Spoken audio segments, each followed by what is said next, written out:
Evening, folks. Welcome to another edition of Grumpy Old Spurs. What a day. Oh, Keith Parker's in nice and early tonight. Look, obviously too hot to walk the dogs. But yeah, thanks everybody for joining us. We've got a real hodgepodge of Spurs content tonight we're throwing out there. We got transfer stuff. We got Sacred Cow. We've got how much is actually going into Tottenham Hotspur from Beyonce, Chris Brown, and all the other concerts. So let's just get straight into it. It's too hot to mess around. Back this week. Dave, how's it going, mate?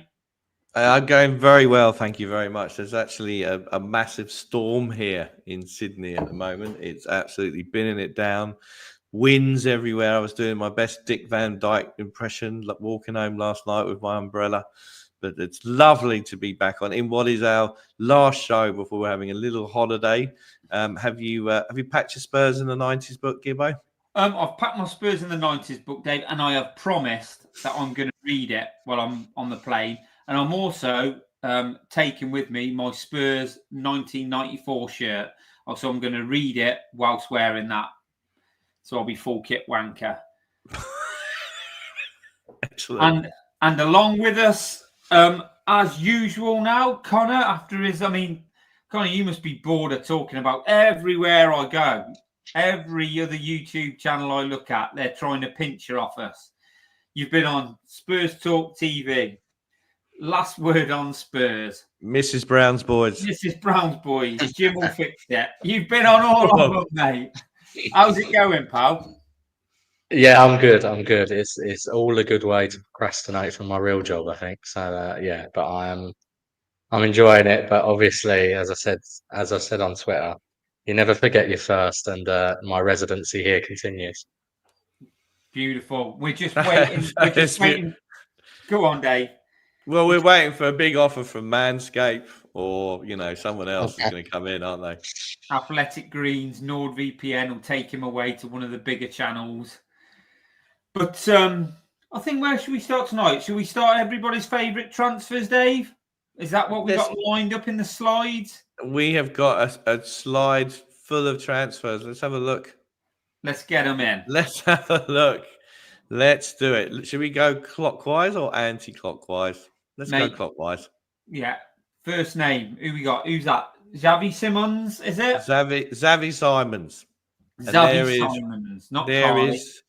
There is the man who is committed to winning the Champions League and the Premier League this season coming up with, as he said it, in his blue and white suit. So any thoughts around Xavi Simons, people? Yeah. From what I'm hearing, I just don't see that happening.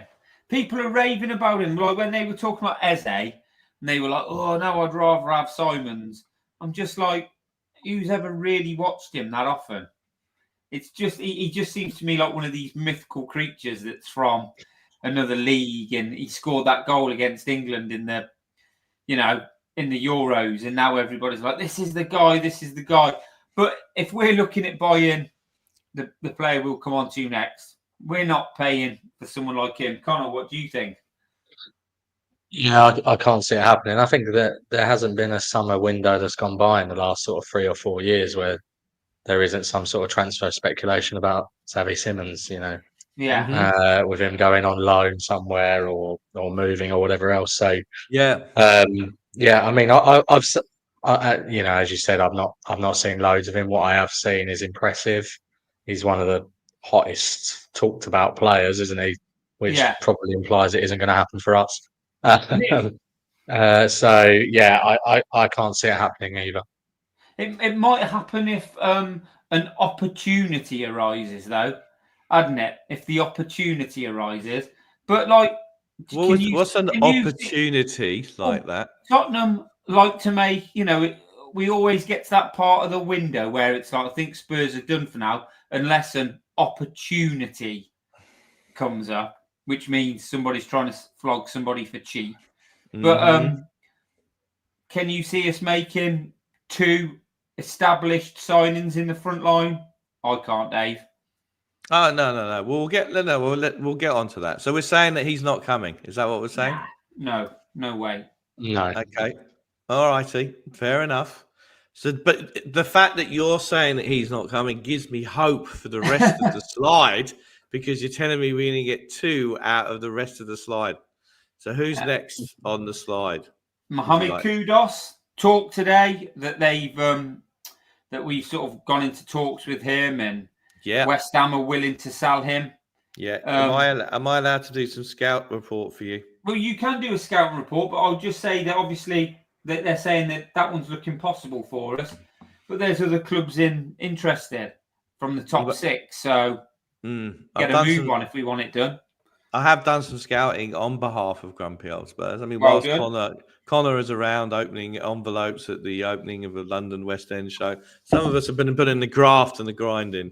So I've messaged a mate of my brother's, a mate called Mad Mike. He's a West Ham fan. Oh yeah, and he says he's excellent, though been very inconsistent this past season. He will want to go to a big club, which I think is a bit of a dig there, isn't it? So that's Mad Mike. That's his view. Is he kind of a slightly more expensive Brendan Johnson? I think he's different to Johnson in the fact that, you know, he didn't quite get the goals and assists that Johnson did, but can do other things. Whereas Johnson, if he doesn't score that back post goal, doesn't do very much, right? So they're almost the inverse of each other. He doesn't do much by way of assists, Brendan. No, true. But yeah, look, I mean, on Kudus, I think, last season obviously he was quite inconsistent. I think when he's hot, he's very hot, but as you say, inconsistent. But certainly in his first season, when he was actually playing out on the right more, rather than, I think this season he's been moved around a lot, and obviously there's been some issues, I think, with the management. I think he fell out with Potter. I think he maybe fell out a little bit with Lope before that, which maybe doesn't bode well for his attitude, but let's see. But certainly when he played out mostly on the right, and he's in the season before last, he was much more productive in terms of output. So we'll see. I mean, to Gibbo's point, I think this one is almost that opportunity one, right? Because this is one where you know, West Ham are looking to sell him and move him on because of these fallouts, and also because they've got some financial issues. So hang on a minute, they've got financial issues in the stadium that they paid for. I don't understand. I know, but So look, I you know, I think he improves the squad if he comes in. Do I think he's as good as Eze? I know he's a slightly different position. Do I think he's as good as Eze? Probably not, but I do think he improves the squad. He 100% improves the squad, doesn't he? Probably the team. He's got more about his all-round game than Johnson. I know Johnson scored goals and got the GAs, whatever, you know, goal assist, all that bollocks. But I think he is a really good player. Look at some of the goals he scores. You know, he can run with the ball. He's still only 24. So has he got legs? He's got legs. He knows how to use them. Good. But yeah, he's just different type of wide forward than what we've got, and I think he'd be a good signing. It's like we've reconvened the transfer committee again, and it sounds like we're unanimous that we want to buy him, right? Get him in. Now, some cynics, not me, of course, would say that he's going to be a cheaper version. Well, I said he's a cheaper version or more expensive. So I said he's more expensive than Brendan Johnson, but is it just a case of he's cheaper than the person next to him on our smorgasbord of Spurs potential, Eze? Are we feeling it's not going to happen with Eze now? No, mate, I really want Eze. Me and Leon said last week on the show, we're not getting Eze. I mean, why? Just because I don't think we haven't been. If we really wanted him, we probably should have gone in and been more sort of like definitive with it. Gone in for him a couple of weeks ago. Look, get this sorted with him. This is what we want to do. Go through Palace, but we're not. And I think like the bigger teams have come in, like Arsenal, and I think probably Spurs, like they're saying about Spurs backing off, you probably just realise that if it's between us and them, it's a no-brainer. He's going there, isn't it? This is a bit like a celebrity squares board. So who is underneath Eze? That's Douglas Douglas Luiz, Luiz. isn't it? Yeah, so I put it in and I forgot I put Douglas Luiz in as we were talking in the green room having our canapes before the show. Now, Douglas Luiz. I'd like Douglas Luiz. Yeah, Connor, go on, because you were big. Yeah, I'm a big fan. I think I suggested him when we did the spending our transfer kitty, not least because I think Prem proven experience. I think I made the point last time, but on in the Frank system as opposed to the Ange system, whereby the number 6 is isolated in acres of space, and it's really important to get a real monster 6. I think for us, it might be that we need a number 6 who's good on the ball as well, and that certainly is what Douglas Luiz is. He's homegrown, and he's only 25 million, but we haven't been linked particularly to him. I think this is one that the fans are talking up more than any sort of credible links at this stage. But and How indeed, old I'm not is sure he? really. About 28, I think he is. Yeah. Oh, hang on. We don't buy. He's a bit 28. old. There's no Let me have a look. resale, is there? No, there isn't. We can't have that, can we? We You must might have have to just loan him. what when he's what? He's 30? 27. 27. Sorry. Do we know when he's 28? I know you've just looked up that he's 27. He turned in May 27. So actually, Takes penalties, takes free kicks. Does Decent he? player. Yeah, decent player, isn't he? He'd be another one who'd be a decent addition to the squad. Could he be part of the leadership group? Would he be a valuable member of the leadership group? I'm not sure if we'll have a leadership group this time around. We'll have you know what I mean? We won't have to hear that bollocks, will we? I hope the leadership group is Thomas Frank and his coaching staff. Yeah, that's who we want. That sounds a bit old-fashioned there, Connor. You're starting to get a bit grumpy and older. You need to watch. But I know where you're going with the leadership group, Dave. Are you gonna transition on the celebrity squares? Yeah, on the celebrity squares. Are you going to transition? Seamless segue by Dave. I'm always happy to transition. So, Cuti Romero. So reports coming out of Argentina saying that the deal has been agreed, the price is done. Whilst reports closer to North London's go-karting arena says that no such deal has been agreed and Thomas Frank wants him this season. Let's have your take on it, Dave, because I'm not quite sure what your take is on Cuti. Cuti? Yeah. You're not sure? Can I refer you to the meeting minutes of the transfer committee that was convened 2 weeks ago? So let me just say it one last time. It's World Cup season. It's his appearances for us are sporadic. We seem to have. Oh, hello, King Oddle's frothing already. Yeah. Look at that, he's frothing. Not a Cuti. We seem to have some kind. We always, as a fan base, when we get a really good player in, it's like we're partnered up with we're punching above our weight. We've got a far more attractive girlfriend, and we'll do anything to keep her happy. At the end of the day, he's never respected the shirt, and he can go. I'm not bothered. Get rid. Quality player. He is a quality player. I know. In what percentage of appearances has he shown us? Yeah. He doesn't play enough for Spurs. He's a fantastic player. It would be very difficult to replace him, but I think he'll just come back in. He'll have that conversation with Thomas Frank, and he'll be like, in fluent English that he's learned in the past 4 years, of course. Yeah, and he'll just be like, if I want to go, so I want to go to Spain. So then the conversation will be. He could just say. Adios, gracias. He could say, if we get the money that if we get the money that that we value you at, you can go, and it'll just be one of those conversations, and then we'll just see how it plays out. I think that's the problem, though, isn't it? I think that's the problem, that we're not going to get. I saw that Argentina rumor was 55 million euros or something, which plus 10 million, 55 million quid or something, which is just. Yeah, I mean, it's a ridiculous price tag, I think, regardless of what our views are in terms of availability, etc. But in terms of quality, we can't be selling. We're We not can't going be to get. selling Romero for less than 70 million quid, in my opinion. Well, we ain't going to get that, are we?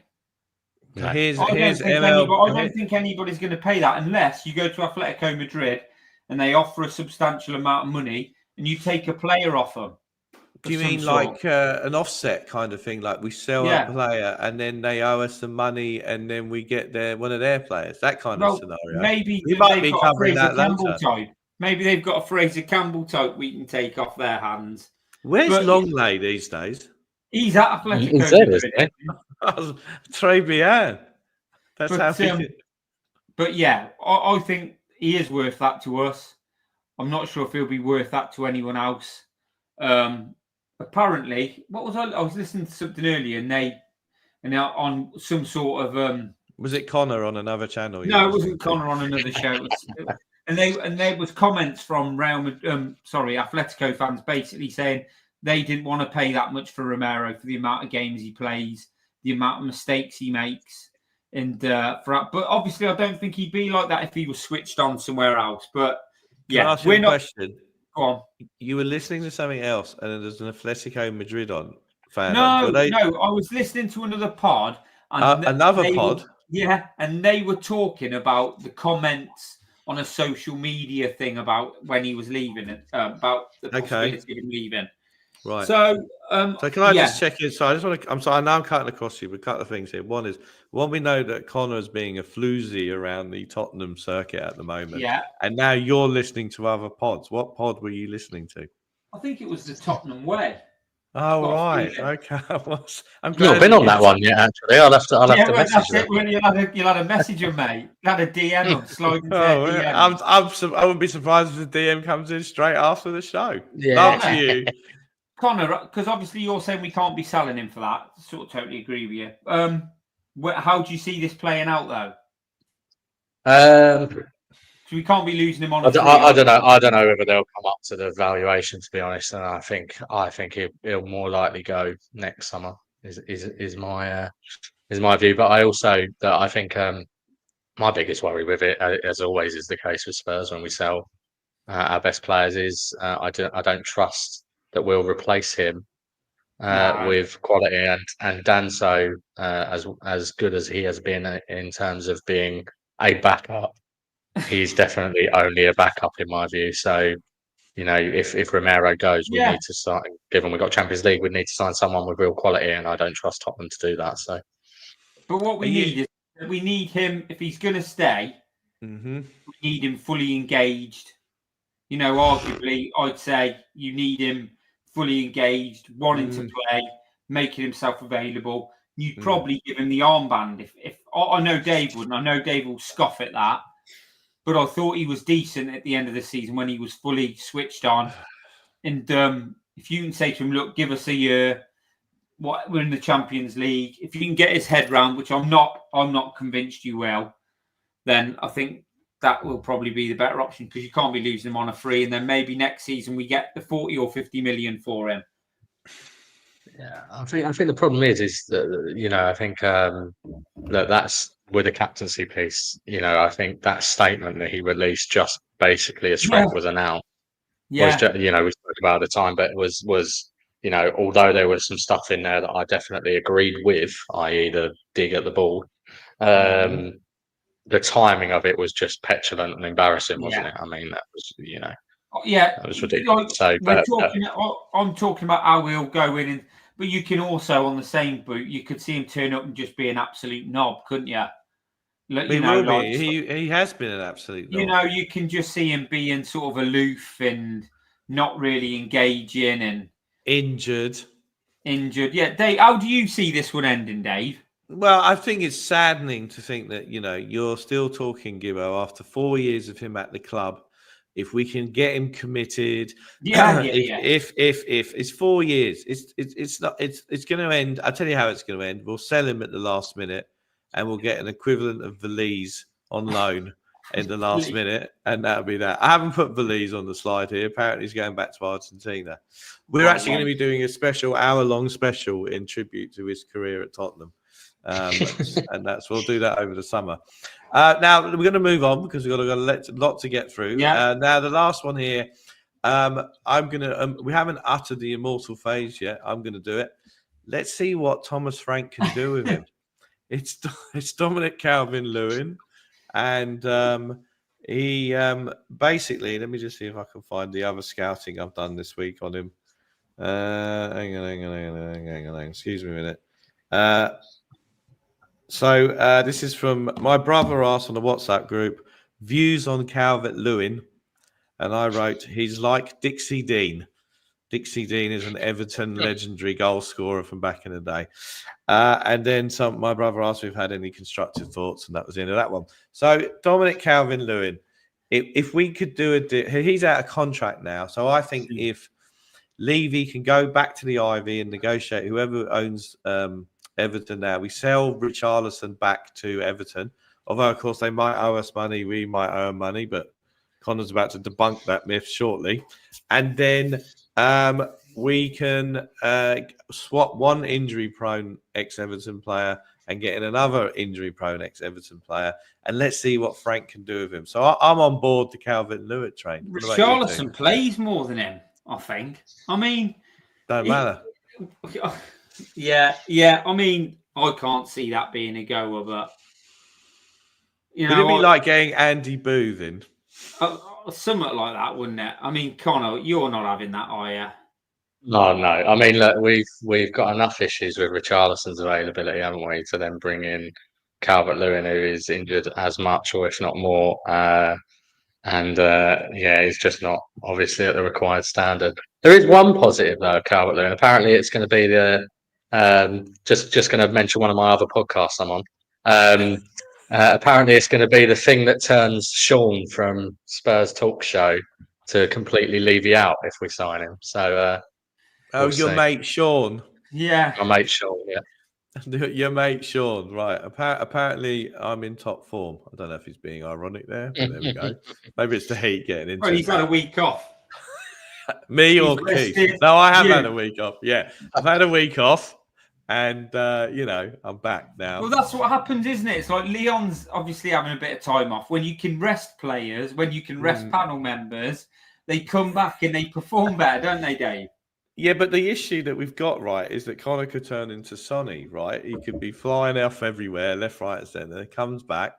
I mean, he might have a fight with Sean Butler around the table tennis table when he's away, come back here, and then, he doesn't perform. What are we going to do then, Gibbo? Well, just have to play him back into form, won't we? We'll just have to do that. Right, now, let's move on.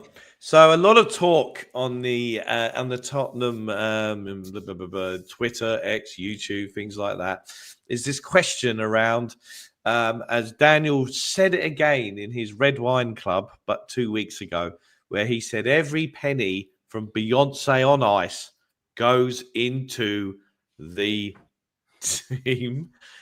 Goes into the first team. Right. Okay. Now, we're going to be looking to debunk this. I'm going to hand over to top showbiz legend Connor, and as he takes us through the fact that Levy says Beyonce on Ice money goes into the first team. Over to you.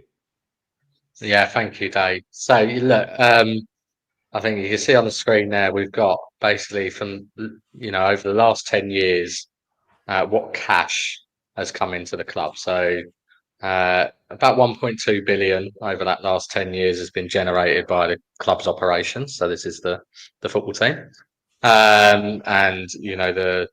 Obviously in more recent times, since the new stadium's open, this will include all of those other events, so like Beyonce on Ice, go-karting, conferencing, etc.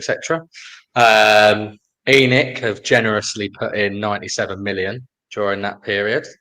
By way of an increase to the share capital, which obviously they'll end up getting a return on in due course. But nevertheless, they've put in 97 million, which is 97 million of their total 122 million that they put in the full 24 years. So it's a bit skewed in this period.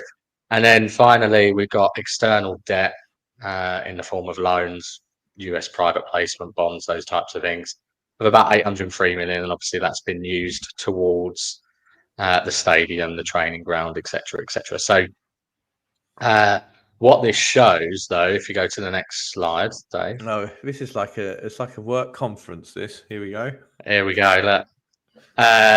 How we actually then gone and spent that money. So, and this is quite eye-opening, I think, because I think a lot of people think that, you know, the stadium and all of the money that is spent out on all of the capital expenditures, the stadium, property, the hotel in due course, the skyscrapers, all of the houses they're investing in the local area, the training ground, is all paid for by external debt. But as you can see, Sorry, that amount was Sorry, I have to bring this up.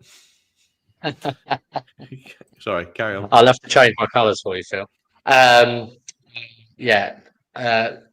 Is about 1.4 billion, which obviously is considerably more than the 800 million that we brought in on the previous slide through debt. So a large amount of that capital expenditure has actually been paid for using money that's actually been generated by the club. So if we assume, for example, that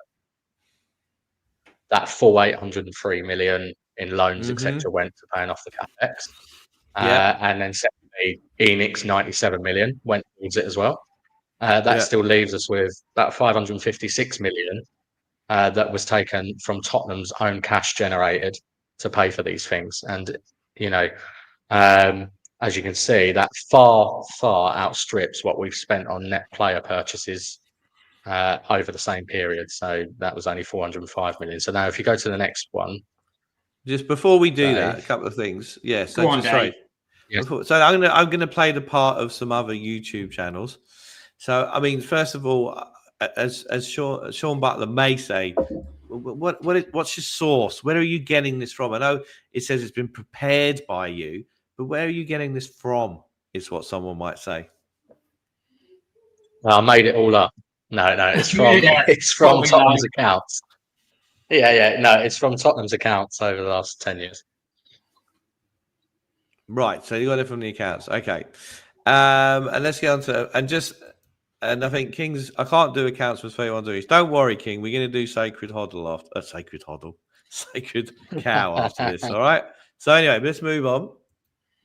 So yeah, this basically this one now does ignore that external money that's come in and the ENIC financing to say of the money that Tottenham have generated through their own club's operations in the last 10 years, where's it been spent? So we've only spent 32.5% of the cash the club has generated on players.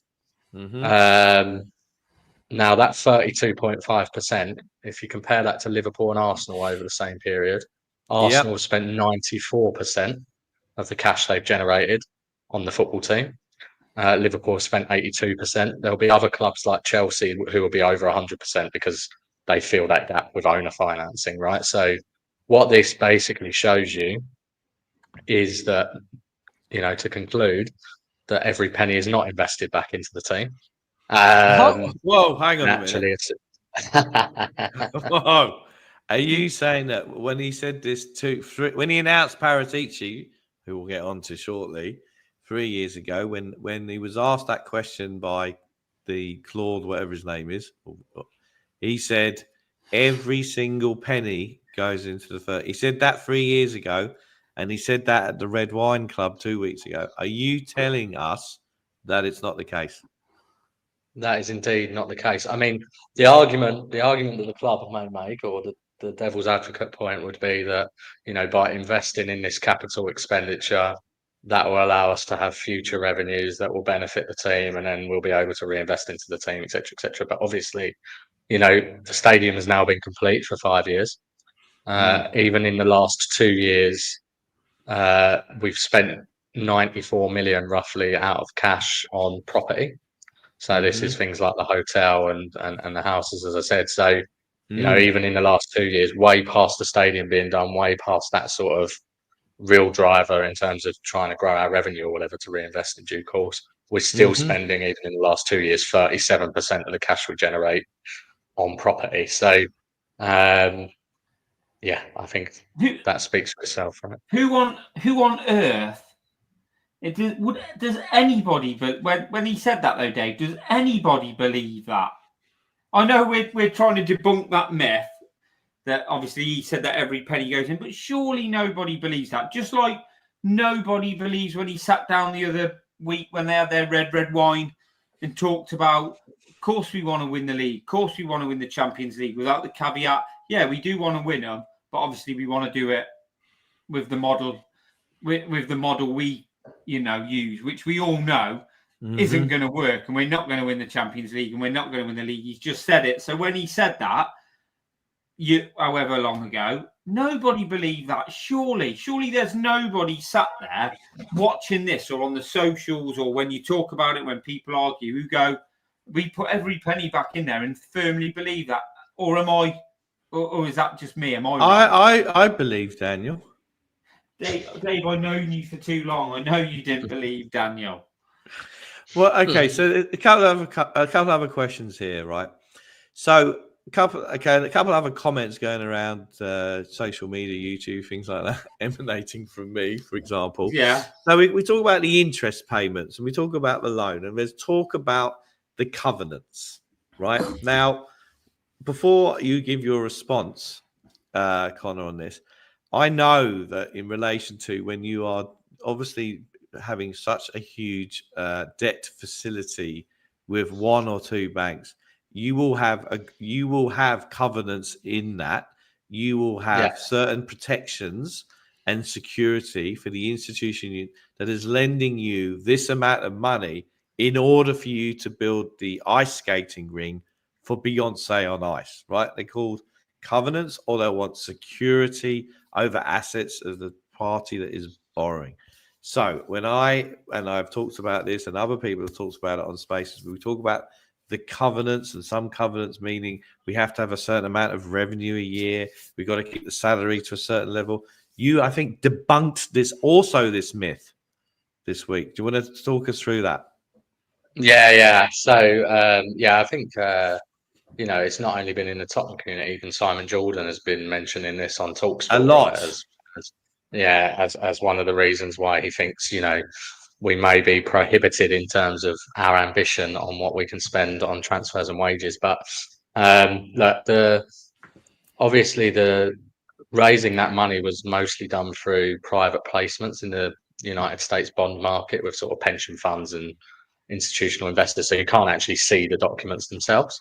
But what we do have is Daniel Levy himself said at a Tottenham Hotspur Supporters Trust meeting in October 2021 that the only covenant on the lending was an EBITDA target,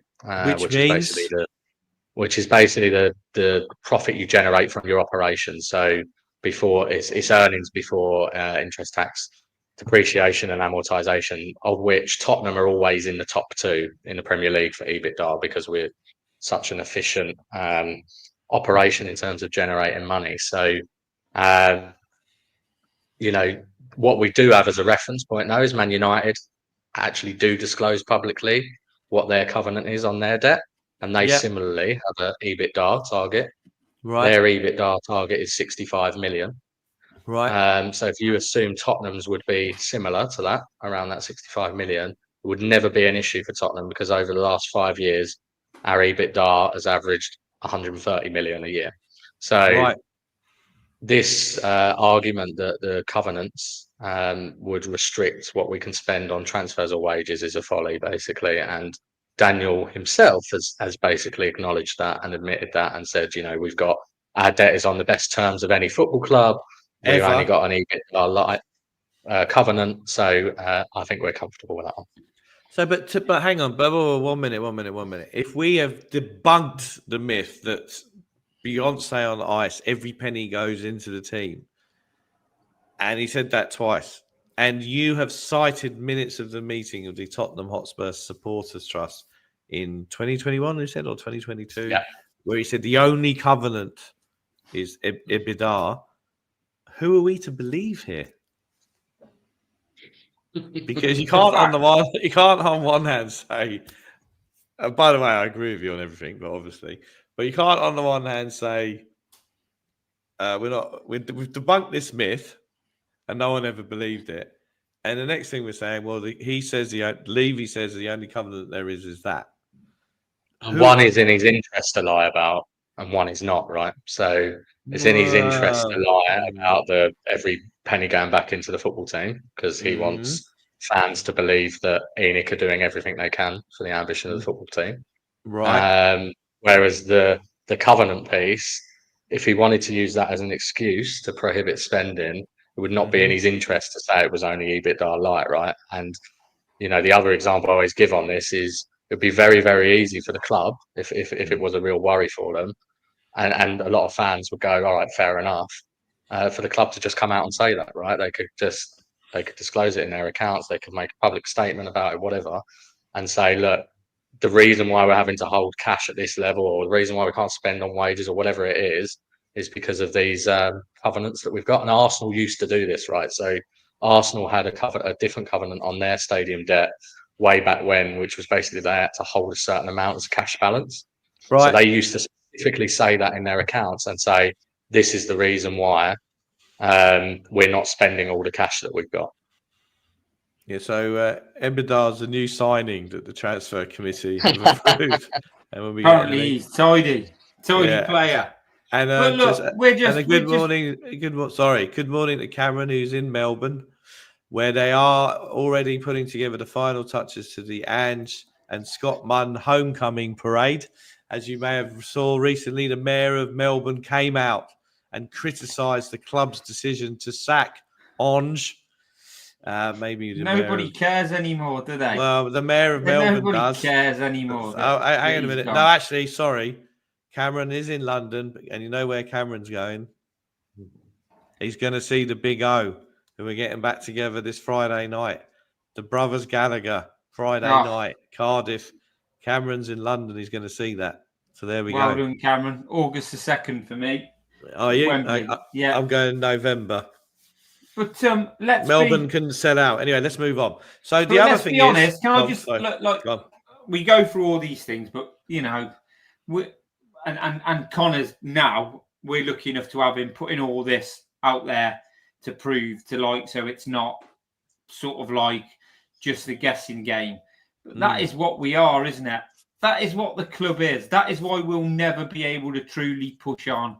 That's why this is why really, if we are to fulfill the potential we believe there is at the club, that we need investment, new owners.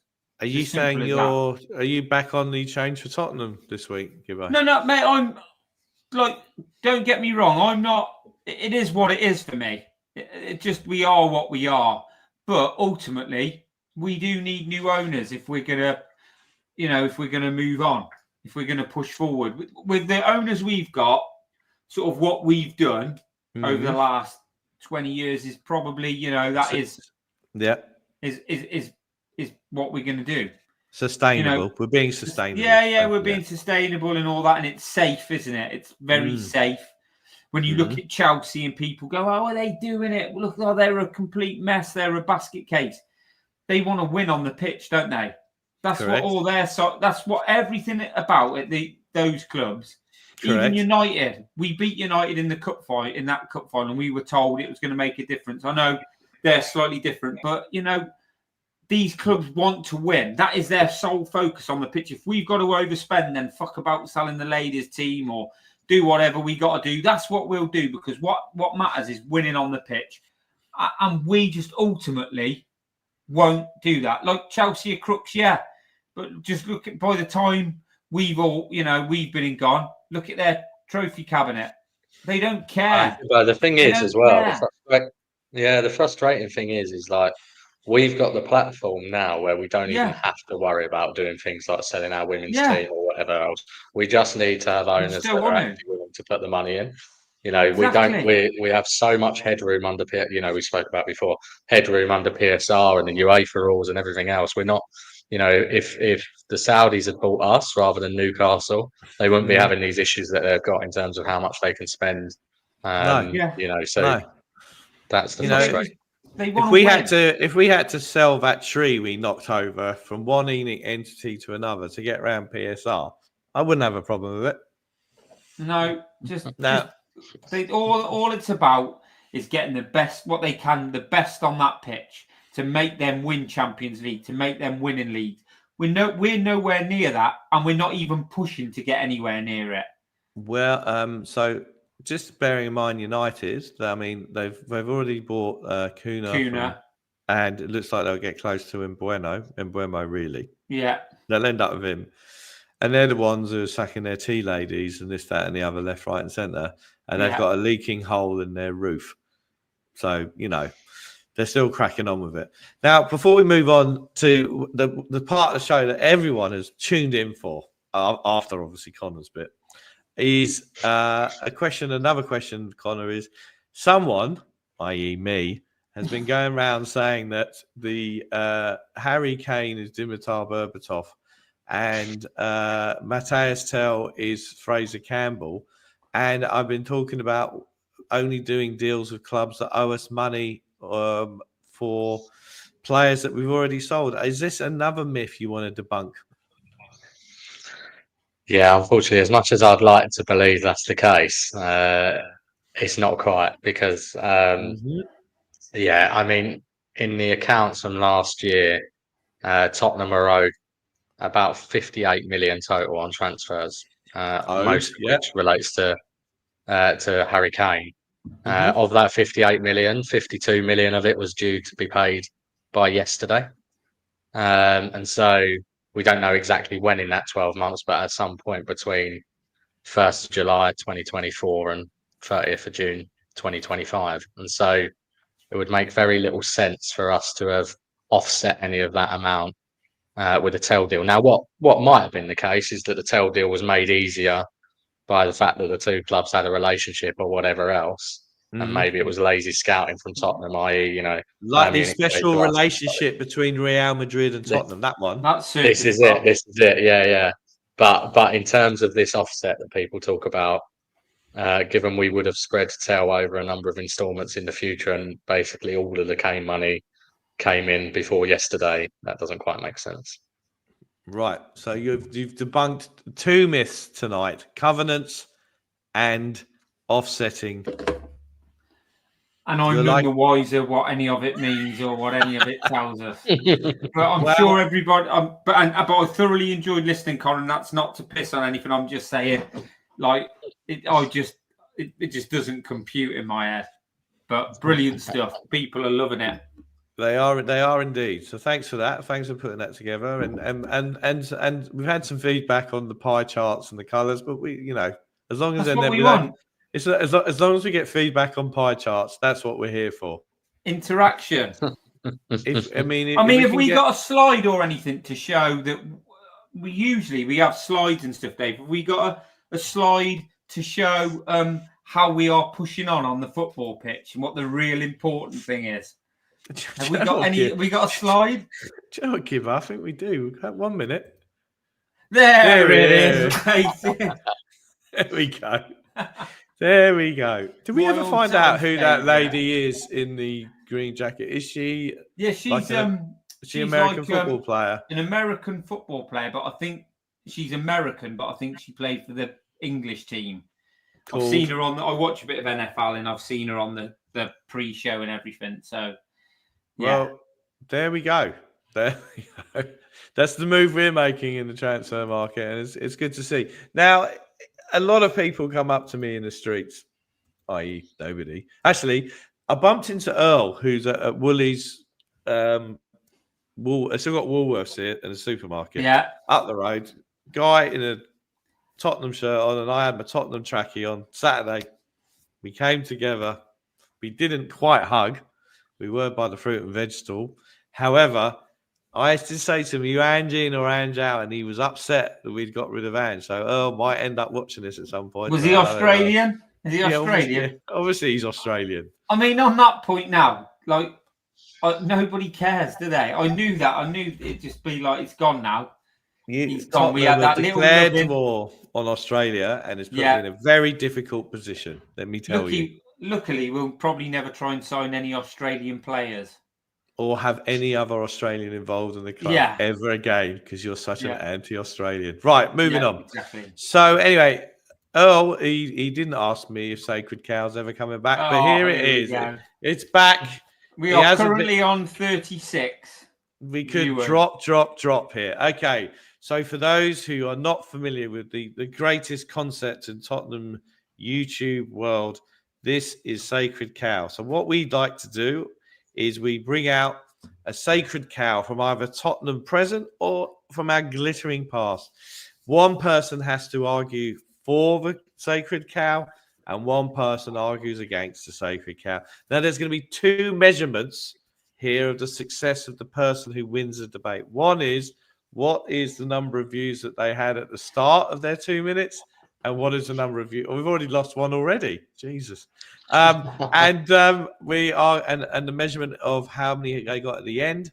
Now, the other thing is, if comments in the comment section, whoever is going to vote for the person putting the case in for or against. So we're going to start now. So the person has got two minutes. I've got my Ruth Maddock Heidi High timer here all ready to go.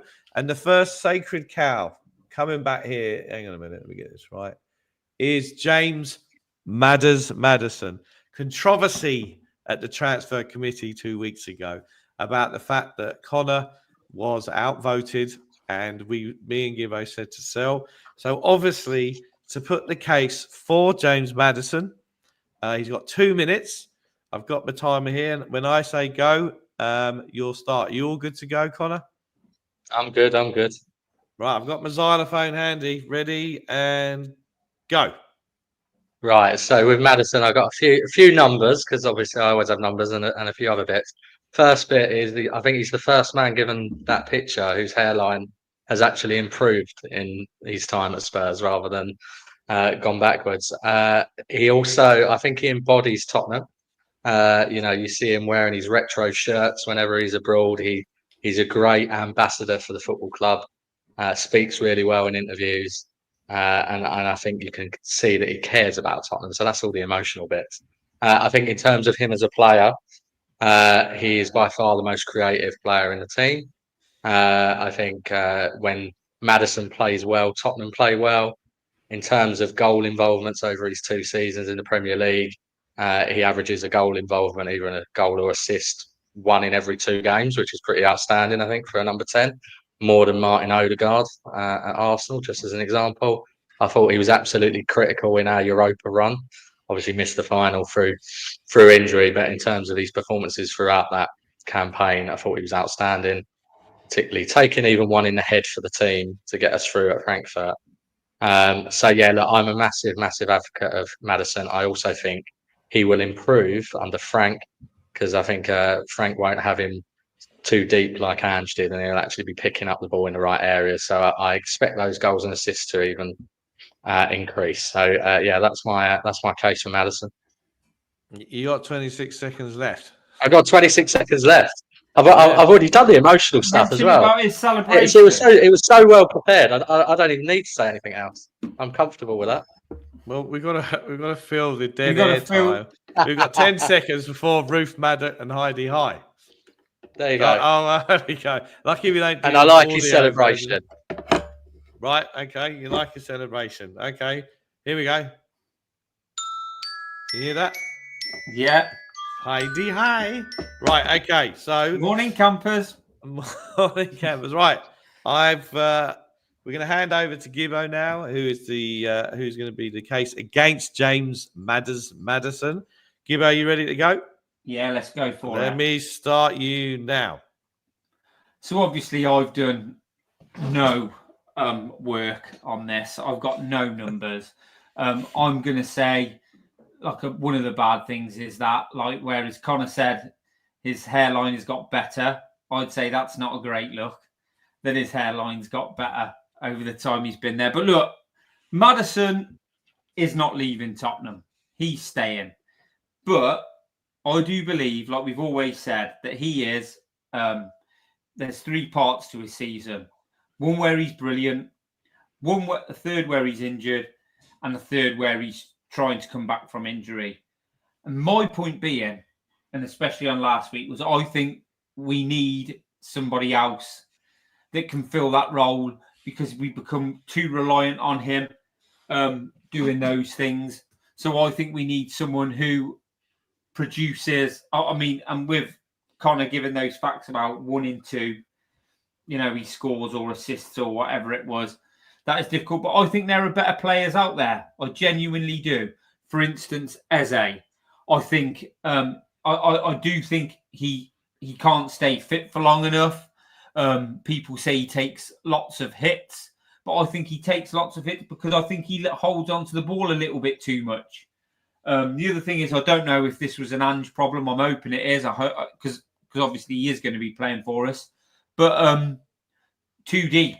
Way too deep. We need him higher up the pitch. When he's higher up the pitch, he can do more. I just don't think. I think it's a bit of a waste having him deeper. But yeah, I don't think Maddison. We've seen the player that I thought we were getting. I thought we were going to get somebody a little bit more mobile. He is a very good passer, but he doesn't take players on and beat. Heidi, hi. You have to stop there. Well, that went quicker than I thought it would, Dave. I mean, like that, I found that quite difficult because, like, Connor put a great case over for why we're keeping him. Mm-hmm. So, if anyone in the comments is still alive, wants to say, "Oh, hello." So we've got. So let's. Anyone want to put a few more comments in? I'll bring them up in a second as to who wins it. But just on the metrics, the numbers, which Connor will like, the hard fact numbers of the views. So Connor, you started off with 33 views.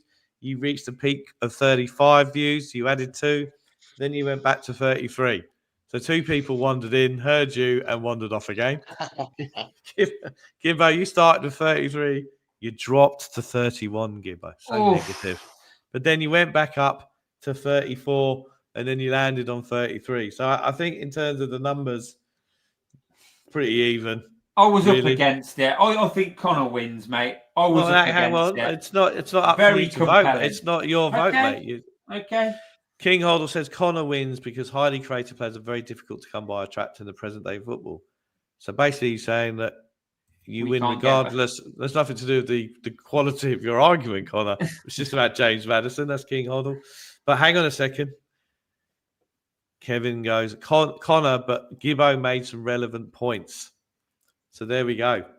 So Connor's got 2, and I think on the balance here, we have to say that Connor won that. Congratulations. We have to say that Connor. We actually also have to say that Connor won that in case he goes off to that other big channel, right? Yeah, we don't want him going off and saying, I can't believe that.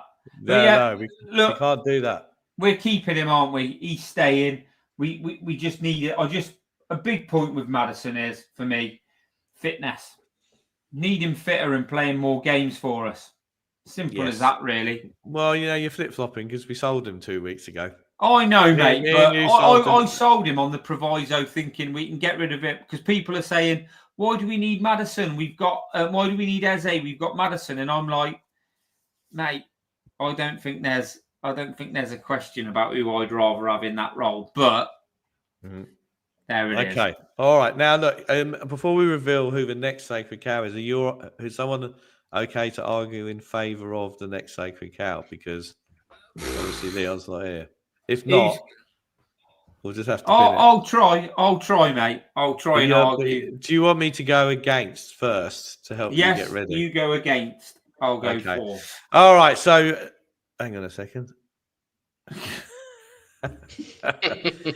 I'll tell you something. If they chuck in a packet of Yorkie bars and some Rolos, there might be a deal here. If they can get him a Manscaped shaver, he'll be straight there. No, the deal's for us to sell him. We'll be getting the Manscaped, won't we? That's what we want. Anyway, correct. So, right now, the next person who is Sacred Cow, and this is the last bit of the show, so we can drop off massively here. The person that we are talking about next and the last Sacred Cow of the night is Paratici. The man himself, the consultant, to be clear, to Tottenham Hotspurs. So I need, Connor, you're a man with numbers. Have you got something known as a stopwatch to hand? Yeah. Well, give me a sec. Have you got Dave, I've got the stopwatch to hand. Ready? Yeah. Steady, go. So I'm arguing the case against Paratici, and lots of people around the world, and I know a couple of particular Twitter people, YouTube people were throwing their hands up in despair and throwing things at the television if they were watching now. But the fact of the matter is, you can't say Paratici is fantastic because you benchmark him against Steve Hitchin. Steve Hitchin, the man who said that January was his least favourite time of the year. That's your job, mate, as Roy Keane would say, but not in an Aussie accent. So Paratici, let's look at what he did when he came in. He decided to call off he didn't want to hire Zorro, who Hitchin and Levy interviewed. He decided that he wanted to appoint Gattuso, who has just been appointed the Italian manager, as Italian politics veer towards the far right. Quite good. And obviously Daniel put in his program that we're going to get the DNA of the club back. So who does he get in but Nuno Espirito Santos, a man who plays on the counter-attack with low possession football. Nuno lasted for 5 minutes, and because Conte wouldn't come in the summer because we didn't throw enough money at him, we throw some more money at him, and in he comes. In the meantime, we had a transfer window where we obviously, one good thing I'd say is we got rid of Eric Coco Lamela. Nice one. But the transfer window we got in was Emerson Royale, Brian Hill, and the ever loyal, of course, Cuti Romero. What a window that was. And then after that, we then Conte in and we got into Europe. Now we get back into Champions League. We're at an epoch-making moment. This is the moment we push on. And who do we get in? Fraser Forster, a man who, the oak tree that we recently felled gets to the ground more quicker than Fraser Forster. And of course, my favourite defender of all time, Clement, so assured, so elegant, Longley. Richarlison, enough said. Basuma on his balloons, enough said. It's not good. It's not good. It's not great. And Brian Hill, we got Brian Hill, remember? And there you go, Dave. Thank you very much. So we're now down to 31 views. I think we've lost 2. We were on 50 when you started, Dave. We had a quick. We were on 50,000. Okay. All right. Now. This is you wrote that down, didn't you? You had that wrote down. Is that just off the cuff? I've written. Well, I mean, obviously, I think about Paratici Day. I mean, if you think this is the first time that I've debunked, this isn't my first sacred cow, mate. This isn't my first sacred cow. Now you are going to put the argument for Paratici. Yeah, let me Leon's left me writing this shit here. Yeah, he really has. If you don't mind, Connor, can I bring back the Heidi High xylophone? Bring that. All right, Gibbo, one. Off you go. So I thought I liked the introduction of Paratici. I thought he wanted to be there. I thought he integrated with the club really well. Like you saw him on the bench.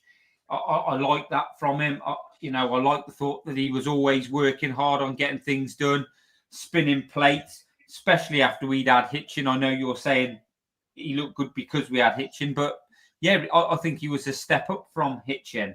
I think he's made some decent signings. I think Kulusevski and Bentancur, 2 fantastic signings. Good value for money. Sarr, I think, will end up being a good squad player for Tottenham. Not an extortionate price.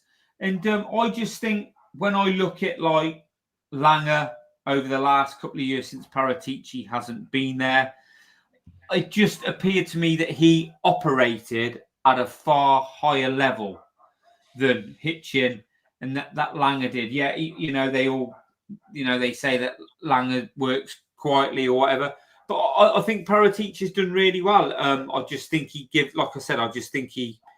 I think he aims a little bit higher than say like Langer does. I think when he comes back, I think he'll probably do more of the same again. We'll start doing better deals. I think it's good to have a few sort of like irons in the fire like he does. And I just think he'll raise the profile of what we're trying to do. Like I said, I think he operates at a far higher level. If he stays consulting, so be it. If he can, apparently, I mean, I don't know this for definite, but I think he started looking at making the academy better, work better than it was. So that's not a bad thing. And I just think. Hi. So now you're up to 35, and I dropped 2. I think we even went to the high 20s when I was talking. So on that metric, 31 you were. Yeah, I was at 31. So there we go. If anyone wants to put in the comments whether they agree with Gibbo or me for sake of cow, Connor, where do you stand on the? It's not about the subject; it's about the quality of argument. Where are you team Gibbo or team Davo? In terms of Gibbo was throwing it right at the end. Like you've used Chat GPT or something, haven't you, for your little spiel there? Reading it off the screen. How dare you? How dare you? but yours was obviously better constructed, I think. But that's no slight on Gibbo because Leon has thrown him in the deep end there. But yeah, I would say yours was better constructed, Dave. But I think on Paratici, Gibbo did make some good points. I think there's, you obviously ignored all of the good signings as you would in your argument, but I think there has been some. Yeah, Udogi. I like Romero, Udogi, Porro. Obviously, hang on, was Porro? You can't. Who is a Paratici signing and who isn't these days? Anyone who's good, apparently. Ask ChatGPT, Dave. I will later. But in terms of, you're obviously a Paratici person, right? Yeah, so I'm trying to. Well, to be honest, a con Paratici apparently. That was me on the transfer committee the other day. Yeah, I'm not necessarily completely for him either, to be honest. I think it's a bit of a mixed bag. I think this whole chat about him being the Don is all a bit exaggerated. But his experience and contacts will be a plus. Helpful. If used properly, will be helpful, won't they? Like Scott Munns has been, who I believe is on gardening leave now. He's on gardening. He is Scott Munn. All right, well, that's the end of Sacred Cow. And we've kept the viewers at a reasonable number as well, Dave. Yeah. And then just a couple of trolling bits at the end. Davo's no better than Romero. He picks and chooses his shows. That's a disgrace. So I think we can wrap things up. Gibbo, do you want to talk about the fact that you're going on holiday? We're all going to have a little holiday. Yeah, I think we've been going now. Me and Dave mainly from the start, and we've added like Leon and Connor's coming in. It's been great. So I think we're just going to have a little. We'll have a 3-week. I'm away for 3 weeks, so we're going to have a break over that time. We may do some emergency pods if things happen. Yes, that's what we'll do. But we got some shows planned. The guests when we come back to fire up. Hopefully, get all the numbers up when the football starts again. But yeah, we're going to have a little bit of a break from this regular Tuesday show. We're back on the 22nd, so we're back for the Tuesday. Is it? I'm hoping the 22nd of July is a Tuesday. Yeah. So the friendlies start just before then, don't they? So so we're going to be back on Tuesday, the 22nd of July. Obviously, if Tottenham sack Frank before then, we will do an emergency show. Obviously, if other big news in, we'll try and do an emergency show, but we're going to have a little bit of a break. And the other reason that we're doing a break is because we need for Connor to go off and progress his showbiz career for the next 3 weeks as well. And that, have you got any holiday plans over the summer, Connor? Not at the moment, just little bits and pieces. We went away in May, so right, yeah, little bits and pieces. So I'm around. I'll be whoring myself out on all of these Spurs YouTube shows, no doubt. I'm even having a holiday from ringing up Talk Sport, to be honest with you.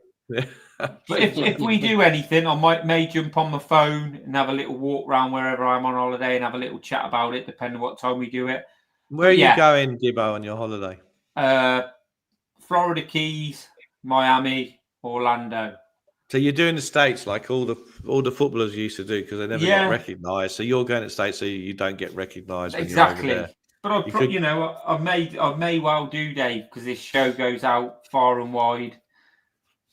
Far and wide, and maybe Earl in the supermarket might watch it. Hello to Earl. So that's it. Gibbo, do you want to, as always, in time-honoured tradition, close it out? Yeah, thanks everybody for watching. Thanks for your input. Please please subscribe if you're not already. Tell people to give us a watch. It's an hour a week. Watch us on catch up if you can. It's all a bit of fun. So, thanks for all the people who keep tuning in and viewing. Keep giving us that motivation to bring this content to you. But Connor, thanks for coming on tonight, mate. You going off anywhere else after this, or are you going to have an evening with the family? Evening with the family, I think. About time, mate. And Yes. Dave, thank you for coming on this week. After having your break, you were definitely refreshed. You were definitely on top form. Thank you. Are you work for you now, then, mate? I take it. Well, it's an absolutely massive storm in Sydney at the moment, so I think I'll be working from home today. And then it's winter here, and it's very windy here, so I'll be doing that. And then and then looking forward to going back 3 weeks' time. I think we might line up a special guest for that first one back on the 22nd. Yeah, see how we go. And let's talk in the storms. Let's hope by the time we come back, Spurs have signed some big players, or else there'll be a right shit storm. Beautiful. Come on, you Spurs. Come on, you Spurs.